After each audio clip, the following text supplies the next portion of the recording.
Chapter 1491, A Slap to the Face. Recently, the number of times that he sighed was no fewer than Xiao Nan. Since we've mentioned it, I want to tell you about two things. Deng Wenchang is getting married next month. Initially, quite a few people from the capital knew about it. Peng Yu and Shi Peng's niece were dating and were looking at an engagement date. But yesterday, the Peng family suddenly let out the news that they were looking for blind date candidates for Peng Yu. Peng Yu's requirements for the lady are that she must be young and educated. Xiao Nan looked at old Lin's photograph. He's finally come to his senses. Wasn't Peng Yu determined to find someone who could give birth to many children? Xiao Nan asked, her voice full of sarcasm. She had heard that Peng Yu and Chu Chenexai were together, and as such, Chu Chenexai's status at many events had been elevated greatly. But Xiao Nan had never believed whatever she had heard. Based on what she had heard about Peng Yu, he must be a completely different person from what she had heard if he was willing to marry a woman whom even Brother Zai was unwilling to marry. There was only one explanation. That whatever she had heard were only false rumors. She thought back to the last time she met Chu Chenexai. Chu Chenexai had worn a pair of pumps and walked past her arrogantly. Up until now, Xiao Nan could still remember that disdainful snort coming from Chu Chenexai. It was a mere 3 months' time since then. She wondered whether Chu Chenexai could still snort if they were to meet again. What the Peng family had done was really a slap to the face, and the only one who was being slapped was Chu Chenexai. Indeed, one could not talk about people behind their backs. Xiao Nan had just been talking about it, and less than 2 hours later, she really bumped into Chu Chenexai. The sudden death of old Master Zai and old Lin meant that there were a lot of people coming to visit the Zai household.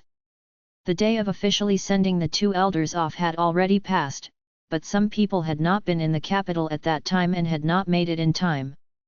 Still, even though they had not been able to make it, they had to visit the Zai family once they returned to the capital to pay their respects to old Master Zai and old Lin. After being influenced by Xiao Nan, Shi Peng would spend at least a few days each year to bring Feng Cheng on a holiday. Coincidentally, the passing of old Lin and old Zai was during the National Day holiday period. On the birthday of the 3 children, the Shi couple got someone to send the children a gift while the couple was already on the plane. When the couple learned of the passing of the 2 elders on the same night, it was already the 2nd day of the month. Since it was the National Day holiday, there were practically no tickets to be sold. The couple did not care about the price or the flight and finally managed to return on the 3rd day with great difficulty. As soon as the Shi couple returned, they changed into a set of black clothing and rushed over to the Zai family's house. Now that Chu Chenexai was in the political circle, she had to show herself at the funeral of old Lin and old Zai, unless she did not want to stay in the circle. Otherwise, she would never be able to gain power or leave good impressions on others. It was just that Chu Chenexai had not forgotten for a second what had happened in the past.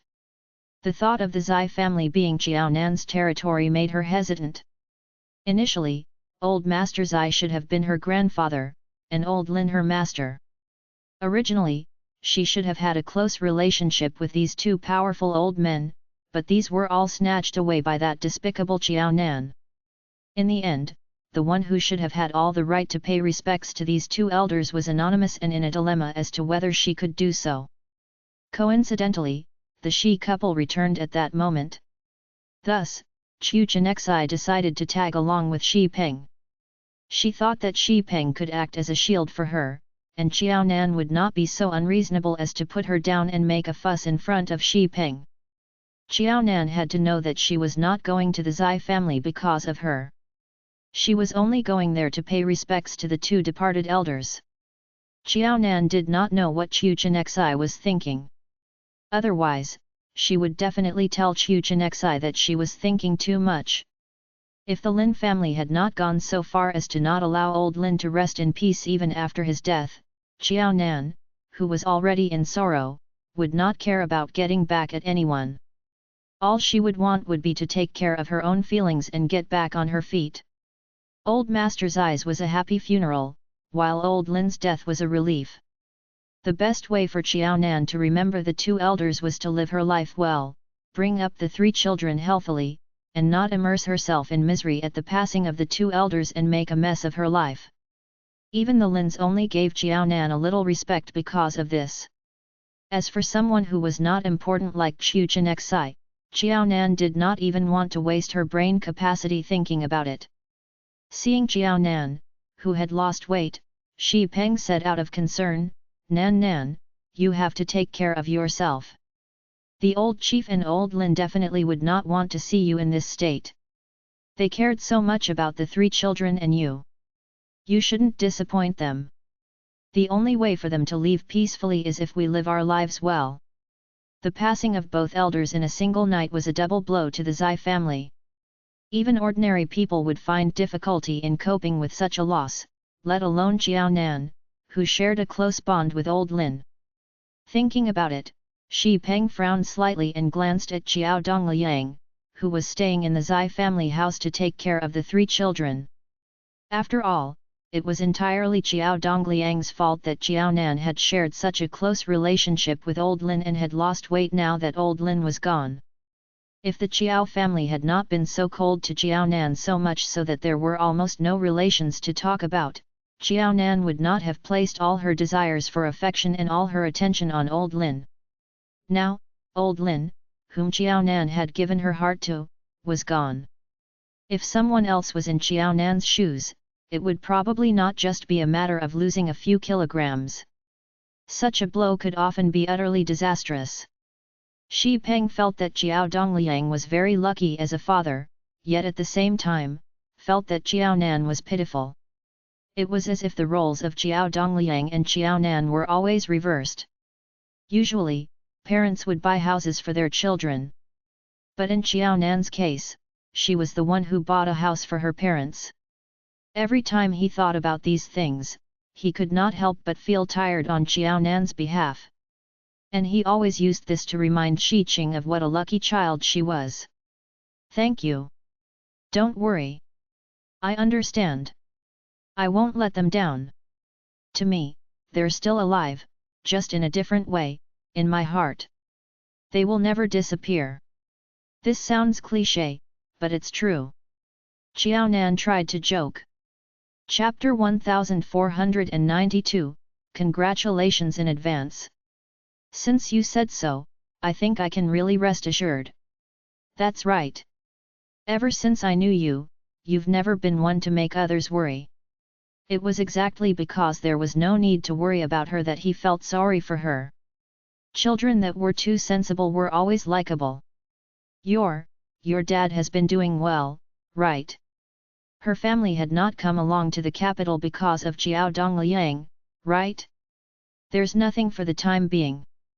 But Qiao Nan could not be sure when Ding Ji would come to the capital and cause trouble because of this. Sigh, everything Shi Peng wanted to say was conveyed in this long sigh. Throughout the entire conversation between Shi Peng and Qiao Nan, Feng Cheng silently stayed by Shi Peng with pity and sympathy in her eyes. She could not blame Shi Peng and Qing Qing for treating this young lady well. This young lady truly led a tough life. Through Shi Peng, Feng Cheng already knew that Qiao Nan's relationship with her biological parents could not compare to even a tenth of her relationship with old Lin. It felt as though Qiao Nan had accumulated bad luck through 8 lifetimes to deserve such a pair of parents. "Auntie, you're just going to look on like that?" When Feng Cheng left Shi Peng and Qiao Nan to get some water, Chu Chenexai walked over to Feng Cheng and posed this ridiculous question. Feng Cheng's lips twitched and her expression was sour. "I believe in your uncle. Chu Chenexai, I don't blame my Qing Qing for disliking you. No matter what, Shi Peng is still your uncle, and he hasn't got any bad records.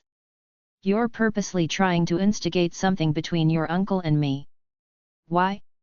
Now that you've made your mark, you don't need relatives like us anymore? If that's the case, you can stop calling me auntie. I'm in no need of people like you calling me auntie."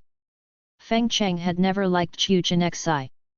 When she was younger, Chu Chenexai had always fought for attention with Shi Qing in the Shi family. When they grew older, the two ladies fell for Zai Sheng at the same time. Unfortunately, the person who got engaged to Zai Sheng was Chu Chenexai. Her own daughter did not even stand a chance.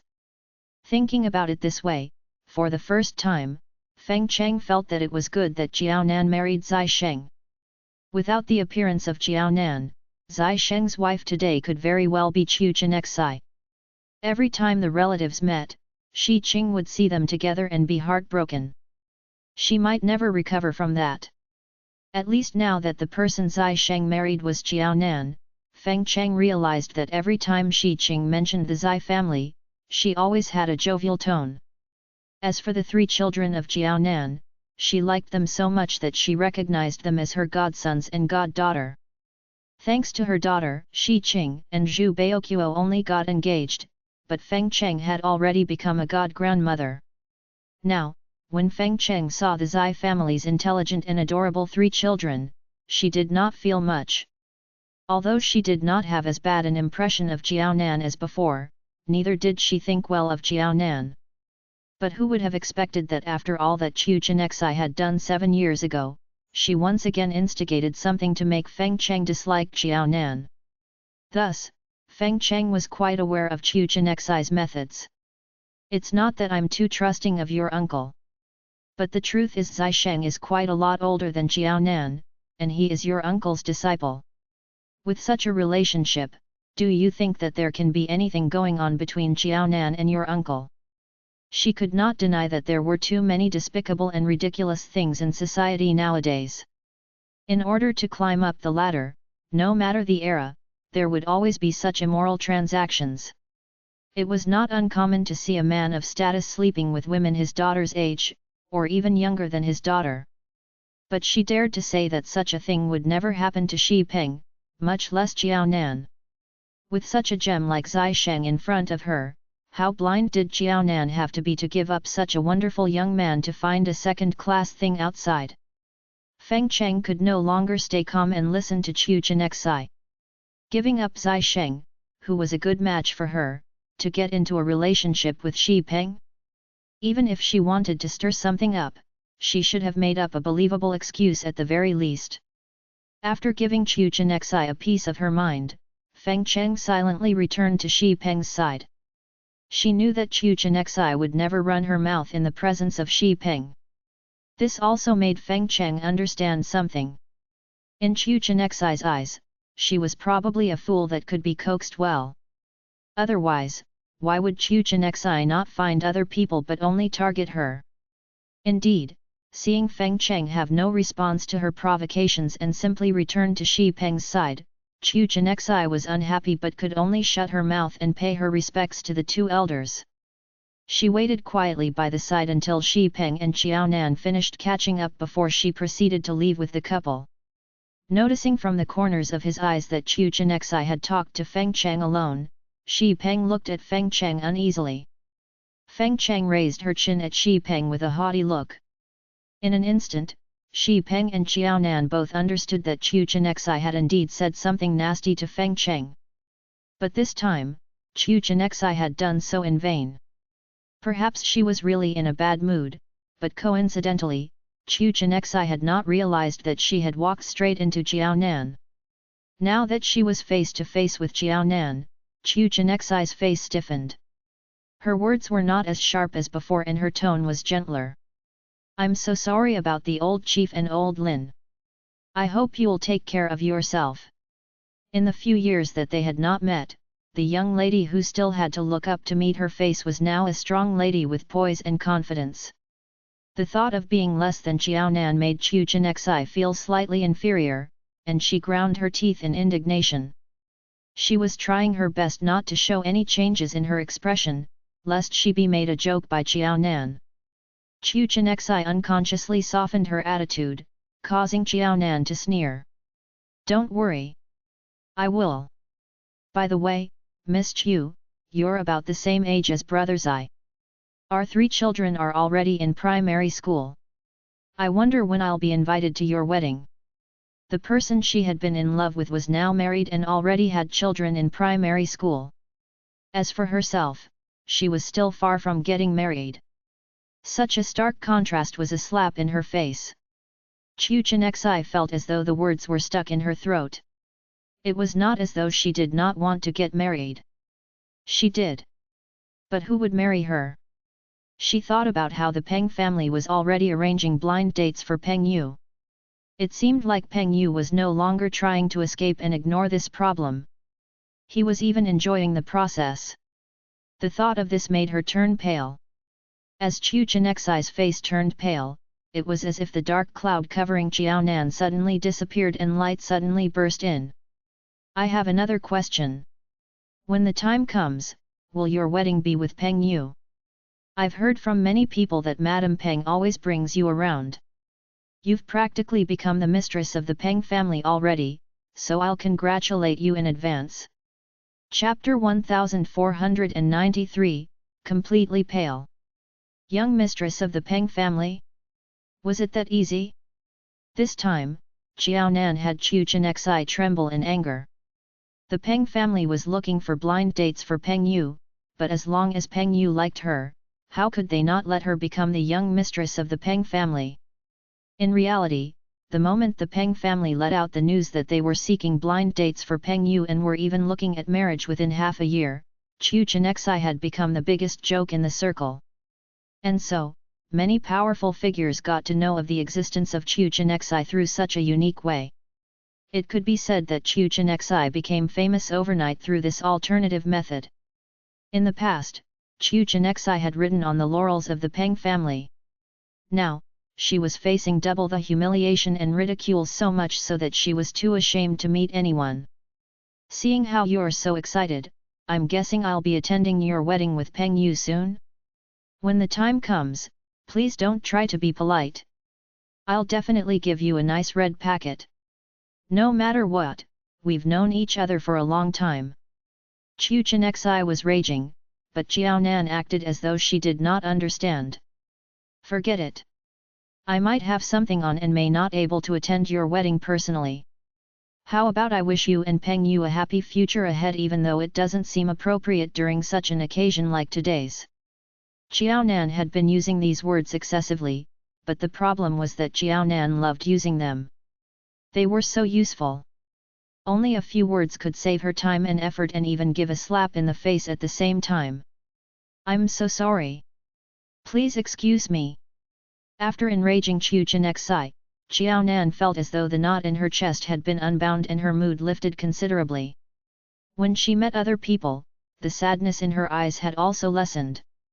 Seeing the kind of impact Chu Chenxi, whom he had brought along, had on Xiaonan, Shi Peng was amazed.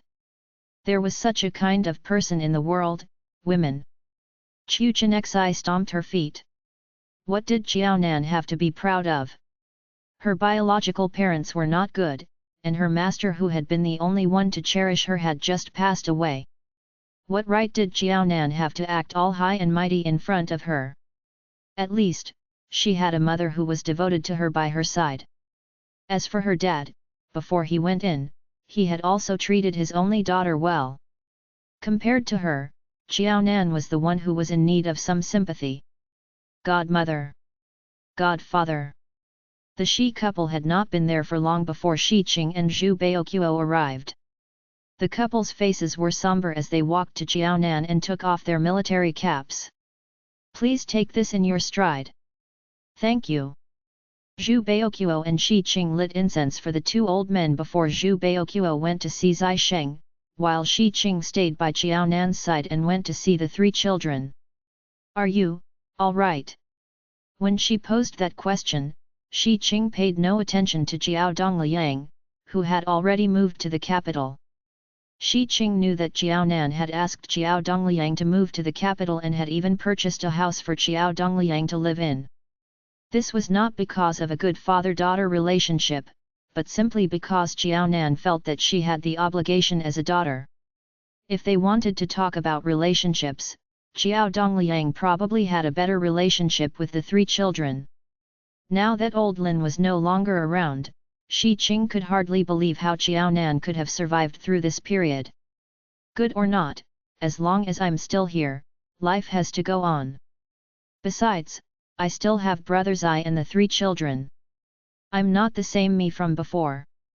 I'm sad that master is gone, but I know that I'm not without anything. Unlike in her past life up until she had been hit by a car and died, although she had resentment and hatred in her heart, there was an even greater sense of relief.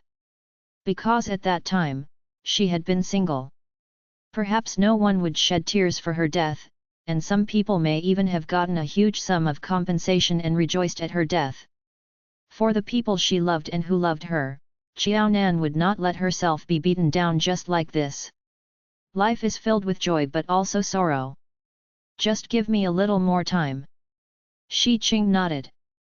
Dabao, you three, spend more time with your mom, okay? It has really not been easy for your mom to come to where she is now. You won't even be able to imagine how much she has suffered. Shi Qing wanted the three children to know that it was difficult for their mother in the past. It was just that the three children's relationships with their maternal grandfather were pretty good. If she were to say that, she was afraid that the children were too young and would classify things too clearly as either black or white. Then, the matter would only worsen. When the three children were older and understood that there were rights and wrongs in love in the world and that not everything was so clean-cut, there would still be time for her to tell them about what Xiao Nan had gone through. Uncle Qiao was unsuitable as a father, but he was not a bad grandfather. Thinking about how the three children had just lost the love from the two elders, it would be too cruel to let them know about how bad their beloved grandfather had been in the past. Most importantly, she was not saying this to turn the three children against their grandfather. She only hoped that the three children would better understand Xiao Nan, comfort her, and help her get out of the grief from losing old Lin. We understand. Dabao nodded. It's been hard on Mom. Dabao stood by Xiao Nan like a caring young lady, acknowledging that Xiao Nan had toiled hard. Mom has to go to work, send us to school, and still has to care about our studies. When we're at home and have problems we don't understand or cannot solve, we always ask Mom. Mom is like our teacher. She knows everything. In reality, the way Dabao put it was already quite modest. Xiao Nan was a gifted student who had graduated from Peking University. She enjoyed reading and read books of all genres. Unlike professional teachers, however, Xiao Nan paid more attention to exposing herself to a wide range of knowledge and mastering them. Young children were strange, and at times, posed questions that ordinary adults would not be able to handle. But every time the three children thought of any bizarre questions, Xiao Nan would be able to give accurate answers more than 70 to 80% of the time. Even if she could not answer them, Xiao Nan would honestly say, "Sorry, Mom doesn't know the answer to this question either. How about we search it up together? Whoever finds the answer first will tell the other." Every time the three children got an answer to their questions, they would be elated. When the three children started attending school and faced similar problems, they would naturally rush to ask their teacher. It was still fine when they were in the nursery. If they asked 5 questions, the teachers would still be able to answer at least 2 or 3. But when they started primary school, everything changed. Chapter 1494, Waiting for you to take the initiative. It was considered good if the teacher could even answer just once. In the end, the three children felt that their mother was still the most reliable in terms of imparting knowledge. Thus, in addition to the school syllabus, the three children much rather preferred to wait until the evening and ask Xiao Nan about knowledge outside of the textbook. It is said that once children go to school, the most intelligent person is their teacher and the one whose words they would trust the most is also their teacher. But in the case of the three children, it was simply not true. In their hearts, their mom was always first. Their mom was omnipotent and was even more intelligent than their teacher. Thus, even though Dabao had no clue about his mother's past and her experiences, Dabao viewed his dad as a hero who was never home. In other families, the fathers did this and that. But in their home, their mom did everything. In other families, the things that their moms would do were done by hired helpers and their grandmother. In their home, other than their auntie, most of the work was still done by their mom. Naturally, such a hard-working mother was the one who had it the hardest in the family. Mom is a superhero. She can do anything. Sanbeo stuck her thumb up. Although superheroes were always portrayed by men in television shows, their superhero mom was a woman. Mom is the best. Bao offered his praise to Jiaonan as well. In the eyes of the three children, Jiaonan was omnipresent and was worthy of their admiration. You three rascals know how to say the sweetest things. Shi Qing was amused. Your mom works hard indeed. She's the best and also the most blessed because she has the three of you precious little ones, Shi Qing said especially sincerely. The three children were already 7 years old. When they got to junior high school, which was the age at which she had first met Jiaonan, the three children would become young eagles with wings that would be on their own soon. She thought about how time flew by. When she had first met Jiaonan, she had not been much older than the three children. Now, Jiaonan's children were almost coming to that age. Nan, how have the children grown up so quickly? It was just yesterday that they were a small bundle and were full of baby fragrance when I carried them in my arms.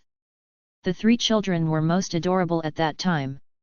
If you really like the three children at that age, seeing that you and Zhu Baoqiu have been engaged for a year or two, shouldn't you get that done too? Let's not talk about the engagement.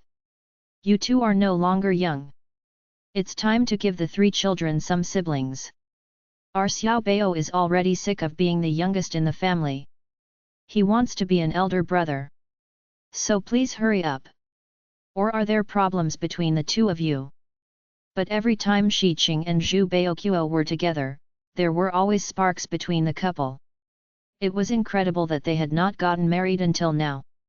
Jiaonan and Zai Sheng had even guessed that Shi Qing would end up getting into a shotgun marriage with Zhu Baoqiu. As soon as her relationship with Zhu Baoqiu was mentioned, Shi Qing was not as direct and straightforward as usual. Rather, she beat around the bush. There's no hurry between me and Zhu Baoqiu. Since he's not in a hurry, why should she be? Marriage was between the two of them. Would it be any use if she alone was in a hurry? She could not possibly sign the marriage agreement alone.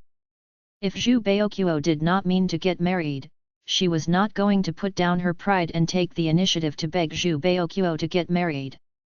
Teasing. Jiaonan finally understood. Shi Qing was waiting for Zhu Baoqiu to make the first move. It meant that as long as Zhu Baoqiu made any moves, Shi Qing would never reject and would accept it immediately. After getting such an answer, while Jiaonan lay in Zai Sheng's embrace that night, she specifically mentioned it. I've got a reply to the thing you asked me about. But as a woman with her pride, how could she do something like proposing? Not implicitly, and definitely not explicitly. In any case, there would be no getting around Zhu Baoqiu making the first move to propose. Shi Qing cared very much about who made the first move, and she would never allow the sequence to be reversed. In summary, marriage had to be initiated by Zhu Baoqiu. Otherwise, Shi Qing would rather delay the matter than to get married. Zai Sheng patted Jiaonan on the back and coaxed her by saying, "Okay. I'll let Zhu Baoqiu know about the situation. Then, we won't have to worry any more about what happens after." As a man, if he did not even dare to ask for his partner's hand in marriage and relied on someone else to do so, Zai Sheng felt that Zhu Baoqiu would never be his rival, be it 10 years ago or 10 years later. Every time his wife mentioned Zhu Baoqiu, her tone was no different from when she talked about De Bao and Bao. Zai Sheng was simply speechless at such a man who even dreamed of fighting with him over women in the past. At the time when he married Nan, Zhu Baoqiu had used so many underhanded methods. Now that 7 or 8 years had passed, why could Zhu Baoqiu not use his efforts on Shi Qing? You should head back to the Ministry of Foreign Affairs tomorrow. If you still don't return, I'm afraid Minister He Yi will come knocking on our door to look for you. Perhaps there might even be chaos in the department now that you've been away for a few days. Zai Sheng caressed Jiaonan's back, which had clearly lost weight. Even her bones were obviously protruding now. Zai Sheng was heartbroken. I'll ask the auntie to buy some chickens and boil soup to nourish you. Now that I'm hugging you, I wonder if you were ever this skinny even when you were back in the Chiao family. I must help you regain all the weight. Are you disgusted? Chiao Nan had not felt as though she had lost weight. But with the passing of two loved ones, she had been so depressed and had also been taking care of all the different matters. It would be strange if she did not lose weight. But when Zai Sheng mentioned it, Chiao Nan naturally had a reaction that most women would have. She was upset. Women always hope that they are the most beautiful person in their husband's eyes. Whether they gain or lose weight, the image of beauty should remain unchanged. No, if he were disgusted, he would be chased right to the study room to spend the night.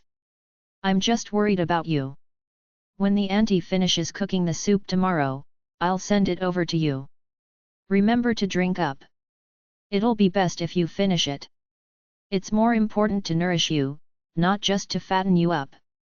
Chapter 1495, With comparison comes hurt. When the time comes, I'll get the auntie to skin the chicken.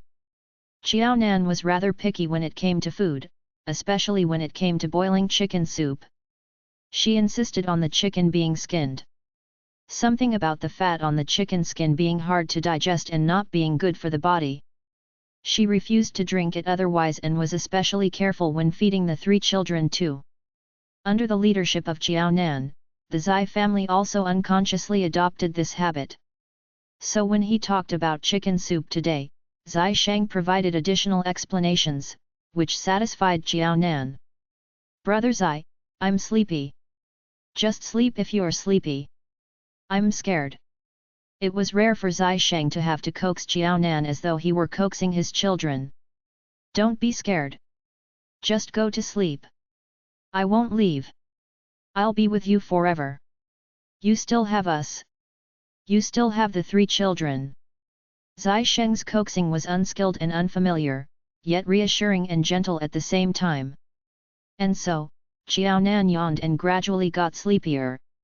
After finding a comfortable position in Zai Sheng's embrace, she quickly fell asleep. Just as Zai Sheng had said, when Chiao Nan returned to the Ministry of Foreign Affairs the next day, she found out that chaos had indeed broken out. Minister He, you can actually give more work to us. We've been in the Ministry of Foreign Affairs for quite a while. We are quite capable. It's just that we lack opportunities to show our talents.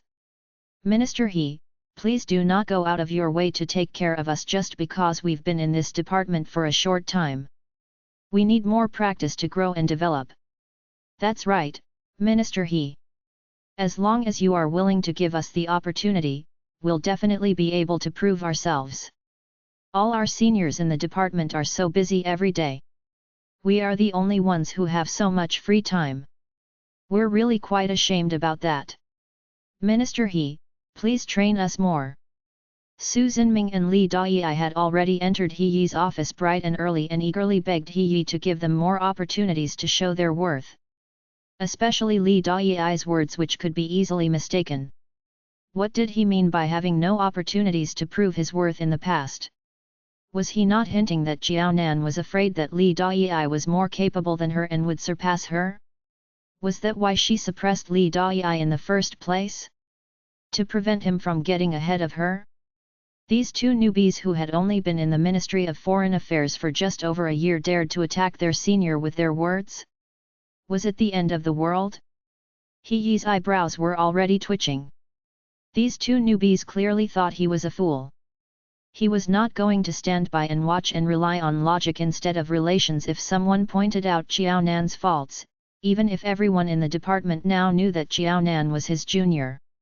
It was hilarious how Su Xinming and Li Dai were so confident and thought that everything would progress according to their plan. Minister, it's rare that newbies have such down-to-earth ideas. I think they're pretty good. But these newbies are no longer newbies. They've been here for a year. It's just as well that we take this chance to see how much our colleagues Su and Li have improved since they joined our department. You know, it always used to be like this. Comrades Su and Li should not be exceptions. After being in the Ministry of Foreign Affairs for a year, they haven't even gotten better. They're still totally green. Xiao Nan knocked and entered He Yi's office after getting his approval. Moreover, since our minister has already assigned everyone their own work, I think it will be better for everyone to focus on their own work instead of helping each other so as to improve our efficiency. We should be responsible for our own tasks. If we try harder in some things and do more work, we'll gradually get used to them and they won't seem so difficult anymore. The tasks were now entirely separated. If anything went wrong with Su Xinming and Li Dayi, there would be no one to push the blame to. More importantly, Su Xinming and Li Dayi would have to faithfully take up that responsibility. As veterans who had been in this department for a year, leaving aside the fact that it might merit demerits, it was embarrassing that they still made mistakes in the most simple of tasks. It was rare for Su Xinming and Li Dayi to take so much initiative. As a senior who had guided them, Xiao Nan wanted to satisfy their desires. She wanted very much to raise all her limbs in support of her colleagues' ideas. Work? She would give as much as Su Xinming and Li Dayi wanted. If she gave any less, she would count it as her loss. Deal. Before Su Xinming and Li Dayi could return to their senses, He Yi made his decision. Before these two entered the department, even though there had been no hard and fast rules, the working conditions had been just like what Xiao Nan mentioned. There had been no such thing as not finishing or not doing well and having someone else come to help. So it could be said that these two new colleagues ruined the atmosphere in the Ministry of Foreign Affairs by making such a rule compulsory so that everyone would be clear of their roles and responsibilities. At this time, He Yi was firm with Su Xinming and Li Dayi. If the two of them wanted to stay in the Ministry of Foreign Affairs, then Su Xinming and Li Dayi would take over all the manual labor and chores. He would treat it as though he had raised two slackers. As long as it concerned official matters and had to do with the state, Su Xinming and Li Dayi would not even get to touch them. With such an idea, if Su Xinming and Li Dayi were still unwilling to leave the Ministry of Foreign Affairs on their own accord, He Yi would be left with only one choice. He would be forced to find a big fault or tons of small mistakes made by Su Xinming and Li Dayi. Then, with the accumulation of all these mistakes, no one could say anything if he were to arrange them in unimportant positions. He Yi and Xiao Nan had already decided how to chase Su Xinming and Li Dayi out of the department. In the past, these two were just lazy. But now, they were true scumbags who wanted to make some trouble in the Ministry of Foreign Affairs. In the face of such a change in Su Xinming and Li Dayi, the whole Ministry of Foreign Affairs did not welcome them, even Deng Wenchang, who was usually not in accord. It was rather funny to talk about it. It was exactly because of the appearance of Su Xinming and Li Dayi that Deng Wenchang had become rejected by the entire department. But with these two newbies, everyone realized that it could only get worse. With them around, Deng Wenchang was not all that useless or annoying in comparison. Chapter 1496, Political Consciousness. In fact, Deng Wenchang was way more commendable than Su Xinming and Li Dayi. Su Xinming and Li Dayi finally caught on. They were here to snitch on Xiao Nan, but her appearance turned the tide, and the duo ended up in a disadvantageous position. Xiao Nan's pace didn't even allow them to react to the situation. What a sharp woman! It was no wonder that Xiao Nan could marry into the Zai family as a lowly countryside girl. Su Xinming and Li Dayi had seen many who would do anything to protect their pride. Therefore, they assumed that Xiao Nan would bow to anything to keep her name clean. In fact, she would have to show that she is friendly and welcoming to the newcomers more than ever. They knew that this month was a pivotal time to determine their future in the Ministry of Foreign Affairs, and their performance so far hadn't been great. When they entered the department, they imagined their abilities to be more than enough to secure the job, and what they need was trying to make showy achievements. However, it was far from the truth. The amount and depth of work exceeded their prediction, and the ever-accumulating quantity brought fundamental changes to their job scope. In short, they would never complete it unless they worked twice as hard as they'd studied. Even with the efforts of taking the college entrance examination, it would take months for them to bring their efficiency up a notch. The duo couldn't bear the time and effort needed, so they came up with the idea of framing Qiaonan and Deng Wenchang for picking on newcomers. The latter would have to take care of them to prove their innocence, and they could safely pass the end-of-year evaluation. However, He Yi wasn't affected by the exposure of his relationship with Qiaonan. He Yi's attitude toward Qiaonan was not any different from before. Qiaonan, on the other hand, had come back stronger than ever. If she were a soothing breeze from spring, she would be the piercing winter gale right now. Since Su Zhenming and Li Dayi wanted a game, Qiaonan decided to go all in. Qiaonan didn't even close the office door earlier.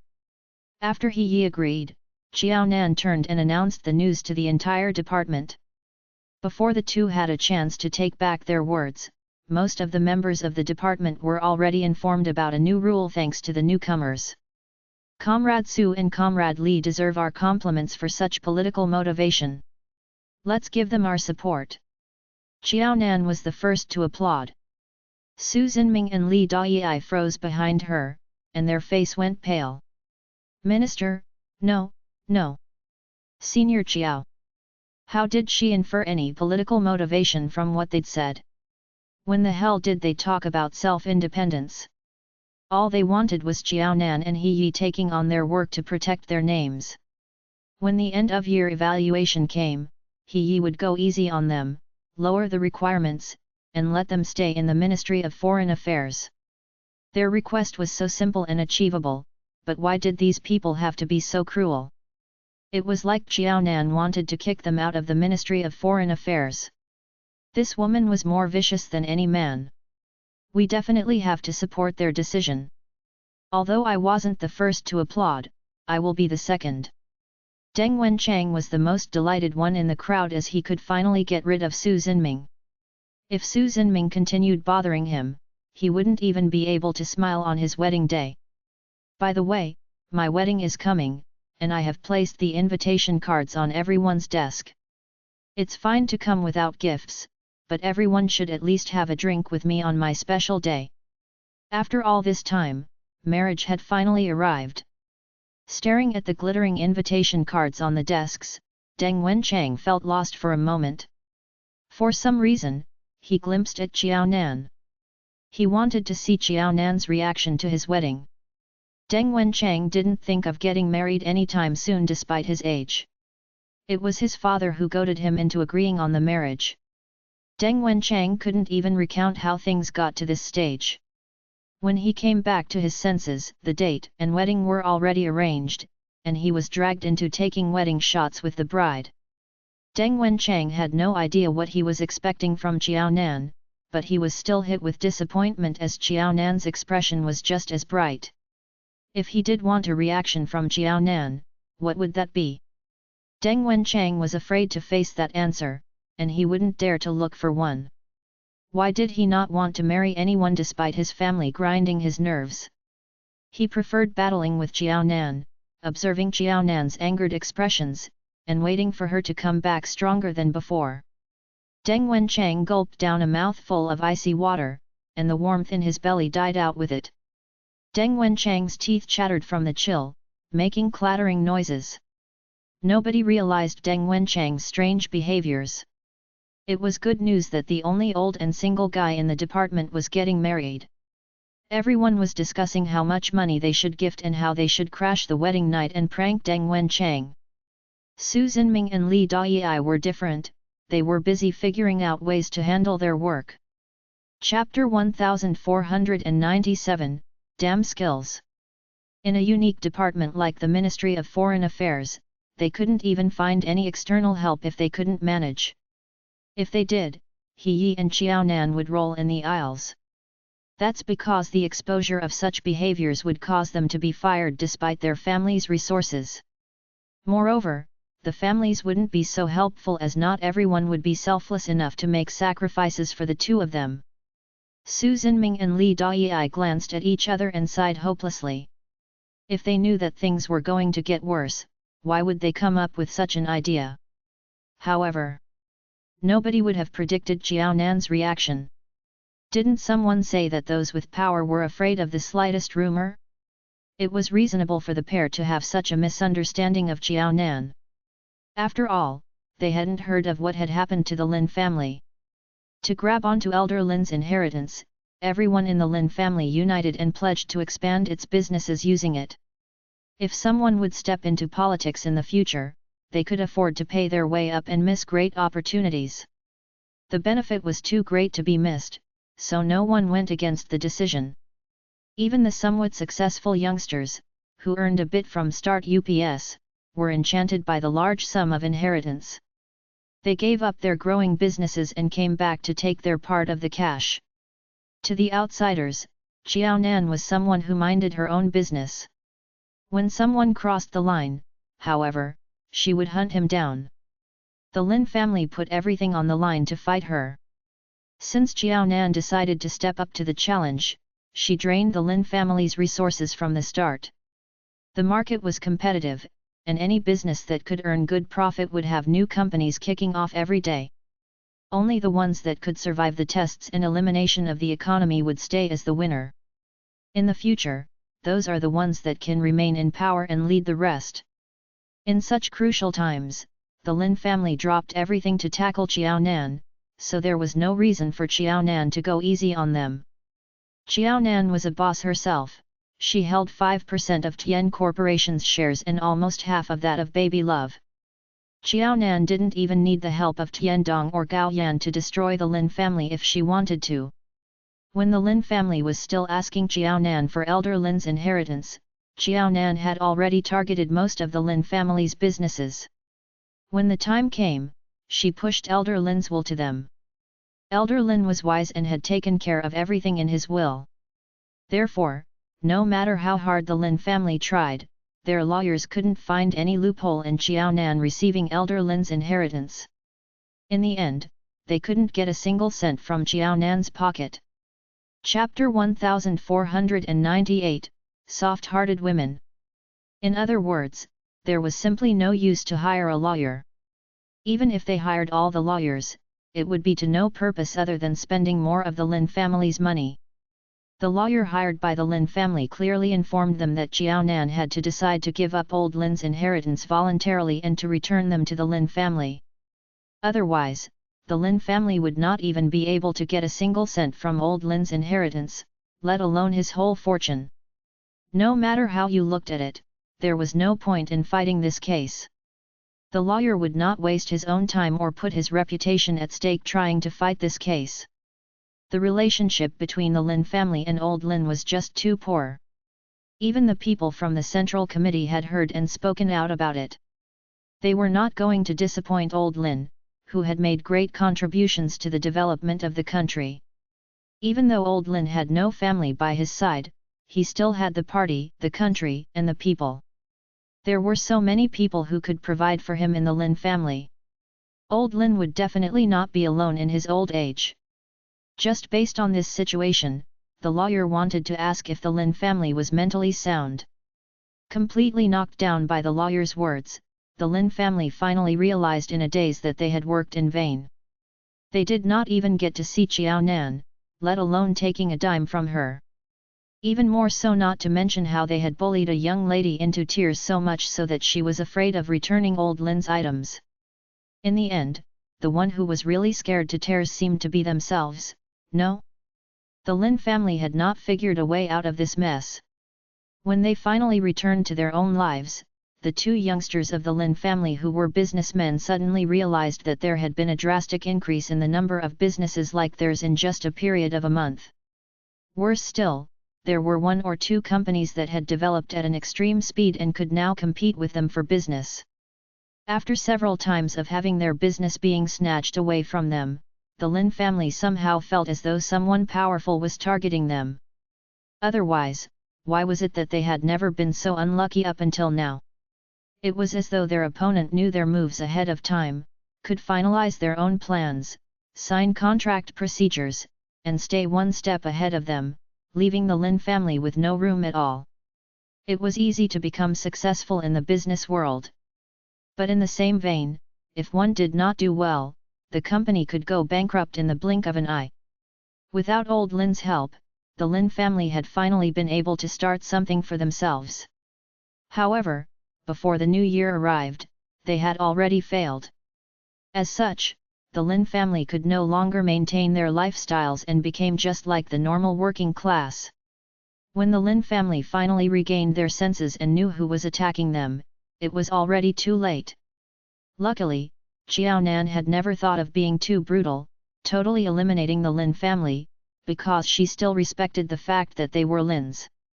The Lin family used to live in Pingcheng, but old Lin had moved to the capital for Xiaonan and her children.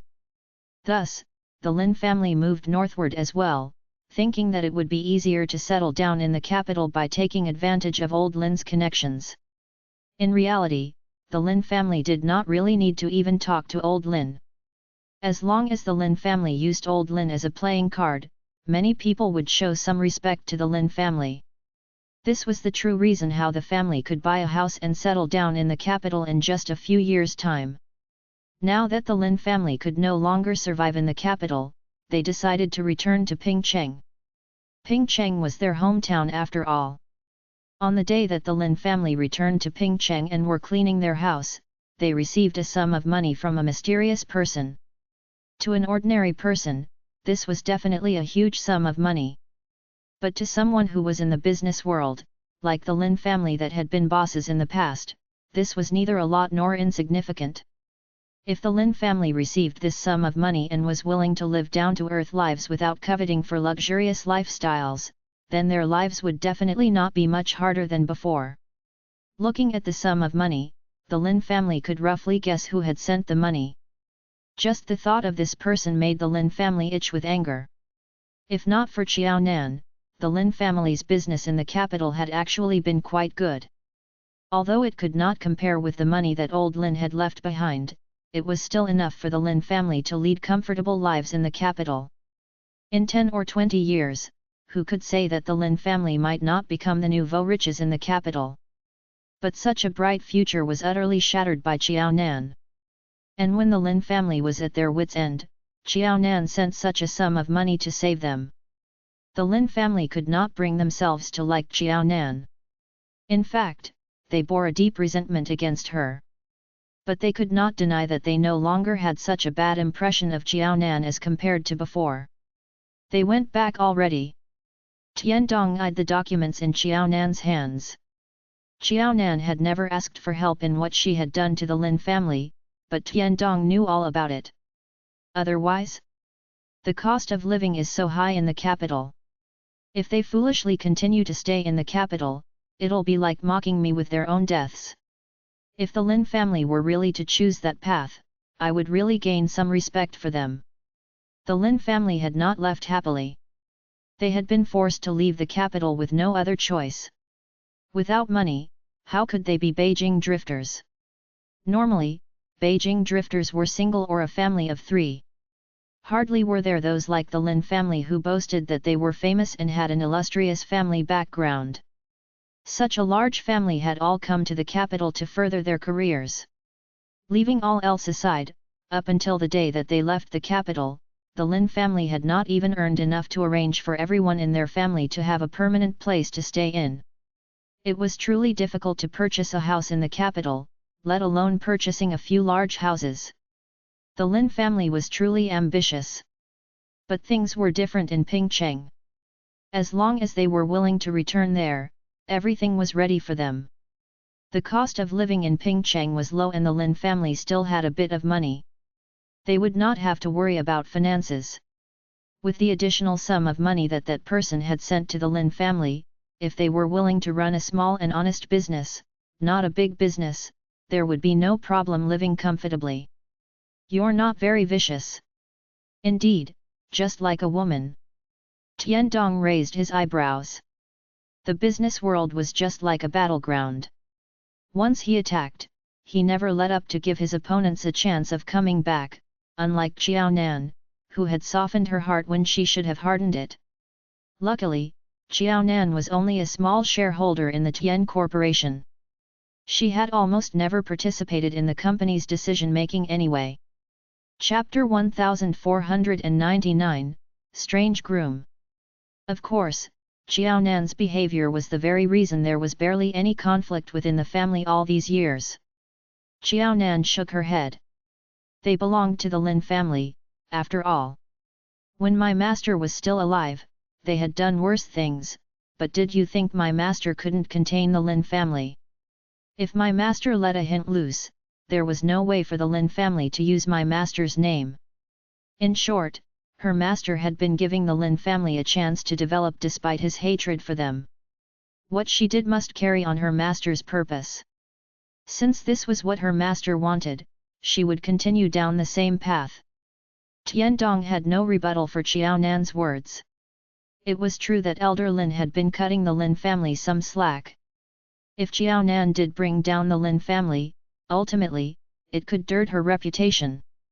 On the contrary, when the Lin family received money from Xiao Nan, they wouldn't be targeting her like before. Moreover, Tiandong knew what others didn't. The money that Xiao Nan gave to the Lin family was only part of the earnings snatched from them. It was more like Xiao Nan returned some cash to the Lin family. Using their own money to buy over the Lin family's favor, it was a great move that not many people in business could make. If the Lin family did come back and defeat Xiao Nan with this investment, it would be his fault and not Xiao Nan's. He would be the one weak enough to allow the Lin family to get the upper hand. For some reason, he had already fallen into the huge web that Xiao Nan had cast. How foolish of him to be calling Xiao Nan a soft girl. He was the one being deceived all this while. After reflecting on how stupid he'd been, Tiandong dared not give Xiao Nan any more ideas. Tiandong figured that he was affected by Zihua. Zihua always spoke about Xiao Nan's history of having an unfortunate family background, which led him into thinking that Xiao Nan was an innocent being. When he gave it some thought, he realized that Xiao Nan had never put herself in a disadvantageous position since the day he met her. Most of the time, Xiao Nan could come up on top with a few words. It didn't mean that Xiao Nan was someone who was all talks. It just couldn't be helped that Xiao Nan's words were worth more than those of others, and her ideas were innovative. He finally got the realization that Xiao Nan was not a girl who needed a man to protect. After figuring that out, Tiandong felt that his mind was freed. November and December were the months that many walked down the aisles. Among those couples was Xiao Nan's colleague, Deng Wenchang. Being in the same department, Xiao Nan had the responsibility to attend his big day. At the wedding, Xiao Nan took a glance at the bride. She looked clean and obedient. Anyway, Deng Wenchang's age and family would guarantee him a good wife. However, Xiao Nan was busy, so weekends were a luxury for her. Since the children were free, Xiao Nan couldn't bear being away from home for too long. Leaving the gifts behind, she waved Deng Wenchang goodbye after gobbling down a few bites. Deng Wenchang, dressed in a neat suit, watched Xiao Nan hurry away absent-mindedly. Seeing that he was motionless as if stuck in time, his wife nudged him. "What's wrong? Uncle is still waiting for you." Deng Wenchang dragged his mind back to life and grinned. "It's nothing. I was disturbed as I recalled a contract." "Uncle, cheers. Have fun today." "Of course. Treat our girl well, okay? Our family cherishes our baby girl. Don't worry about it." "I will." Deng Wenchang didn't leave the girl's relatives embarrassed. It wasn't hard to put on a mask. If they did cherish her, why would they marry her to a friend whom she had only met for months? They had only known each other for months. Did her family really think that he loved the girl?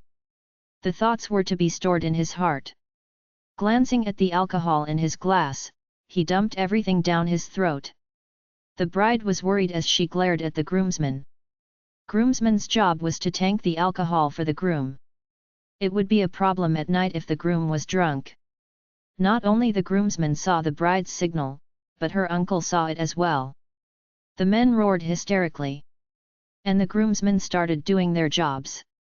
The bride's family refrained from toasting. However, the event was too grand for the groomsmen to save the man. Not many Chinese men would miss an opportunity to get the groom drunk. After all, there was no better time for it than the wedding day. The inevitable happened. Deng Wenchang had lost consciousness when he was carried to the wedding room. The bride couldn't wake him up in any way and eventually gave up on it. Although it was a pity, it couldn't be helped.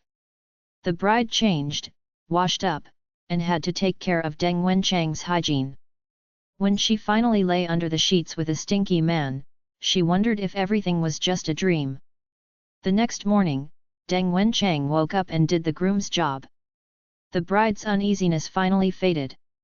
She would officially belong to the Deng family when she was pregnant. She knew that Deng Wenchang took his work seriously, so they agreed to postpone the honeymoon to next May. Right now, the Ministry of Foreign Affairs was too busy for Deng Wenchang to have a break. Chapter 1500, A Different Ending. The bride had studied Deng Wenchang's situation before marrying him. Since Deng Wenchang was indeed busy working to better their future, she would not be so dramatic to start a fight. Instead, she happily sent Deng Wenchang to work. Deng Wenchang's parents were delighted to witness this. A grandchild wouldn't be far off with the daughter-in-law in the house. Xiao Deng, you are looking great. I hope you can become a father soon. The older ones in the department smirked at Deng Wenchang. Every man and married woman could understand the meaning of that smile. Most people in the department had been holding back on the dirty jokes since Jiao Nan's arrival. It couldn't be helped that Jiao Nan had an innocent vibe. Although they knew that she was married and had 3 children, they still refrained from crossing the line. It was the first day after Deng Wenchang's marriage, so some couldn't help but crack a joke. Deng Wenchang knew that they meant no harm, so he replied nicely for once. I wish to become a father as well. Jiao Nan, who's younger than me, already has 3 kids in school. I still have no idea where my kids are. They might already be in your wife's belly. Someone took the chance. It was true that the bride might be pregnant unless Deng Wenchang didn't have any strength left on the wedding night. Tisk Su Zhenming clicked his tongue as he listened to the jokes. He was not married yet. What's so hard about getting married? Why were they making it seem like Deng Wenchang was the only one married in this world? Compared to Su Zhenming, who had the luxury of time to mock Deng Wenchang's marriage, Li Dayi's expression had turned serious. It's been over a year since Li Dayi had joined the Ministry of Foreign Affairs, but it was the first time that he worked so hard in the department. Was there any other way? Jiao Nan had ousted all the tricks up his sleeves. If this carried on, Li Dayi knew that there would be no place for him in the Ministry of Foreign Affairs. Recalling how he showed off about joining the department, he knew that he would be jeered at by those who were once jealous of him. That's if he was kicked out of this place. Li Dayi didn't want that to happen.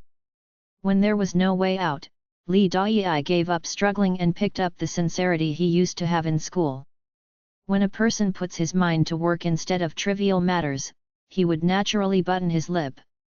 While Su Zhenming had the time to join the fun, Li Dayi was busy flipping through the dictionary. Li Dayi's parents claimed that Li Dayi worked even harder for this job than the college entrance examination. Seeing their son learning to work hard and not depend on his family's connections was a pleasant scene for them.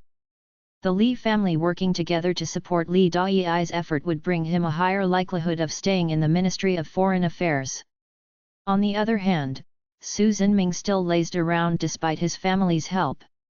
In the end, a family's power would only be wasted on his lackluster attitude. Su Zhenming and Li Dayi were divided, and He Yi and Qiao Nan felt the separation between them. Li Dayi was way more acceptable right now. No one could stop Su Zhenming from digging his own grave, for he had no wish of turning over a new leaf. In January, Li Dayi's hard work paid off. He obtained results way better than that of Su Zhenming. When the Su family forced the Ministry of Foreign Affairs to allow Su Zhenming to stay, He Yi immediately agreed and arranged him to look after the old archives. Although there was absolutely no need for such a job, it couldn't be helped when there was an extra member in the department. Since he didn't fit in, it was only right for him to have a unique position. After all, this left no excuse for the Su family to seek trouble, as Su Xinming was technically still in the department. The Su family was enraged to hear this and demanded an explanation from He Yi.